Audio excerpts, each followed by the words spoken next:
حکیموں کے آزمائے ہوئے گھریلو نسخے۔ چھوٹے بچے اگر بستر پر پیشاب کر دیتے ہو تو انہیں انار کا چھلکا پیس کر چٹائے، بچے پیشاب کرنا چھوڑ دیں گے۔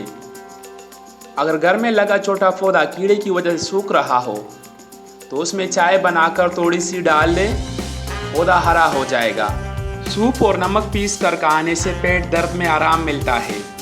زیتون کے تیل میں شہد اور پسی ہوئی دار چینی ملا کر سر پر لگانے سے غائب بال آ جاتے ہیں۔ گردوں میں سوزش کا مسئلہ ہو تو کیلا کھانے سے آرام ملتا ہے۔ تازہ پانی میں لیموں نچوڑ کر غرارے کرنے سے منہ کی بدبو ختم ہو جاتی ہے۔ اگر جوتے پہننے کی وجہ سے پاؤں سے بدبو آ رہی ہو تو پٹکڑی والے پانی سے پاؤں دھوئے۔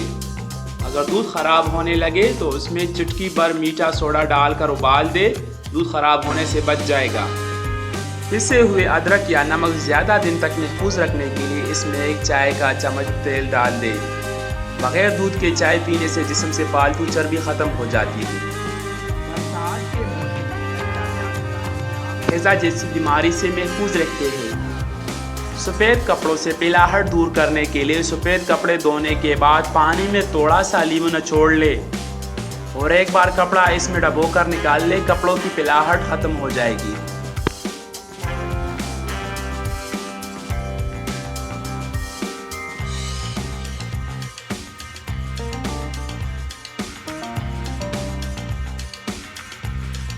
اگر کوئی چیز کھانے کی وجہ سے ہیضہ ہو جائے تو لیموں اور پیاز کا رس ملا کر پینے سے ہیضہ ختم ہو جاتا ہے۔ جنہیں موٹاپا ہو لیموں کا رس چوسا کریں۔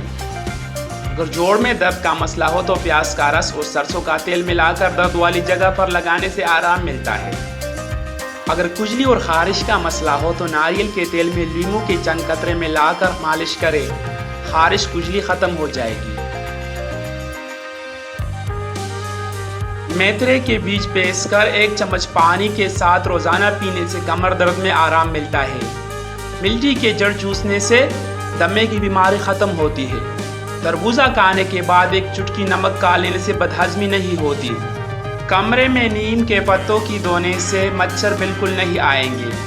جن کو کینسر کا مرض ہو وہ بادام کھا لیا کریں۔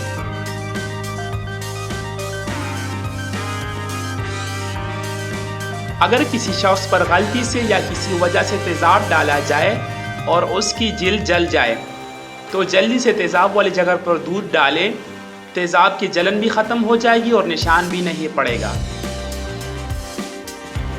روزانہ شہد کے ساتھ 1 چمچ دار چینی کا پاؤڈر استعمال کرنے سے ہڈیوں کے درد میں کمی آتی ہے۔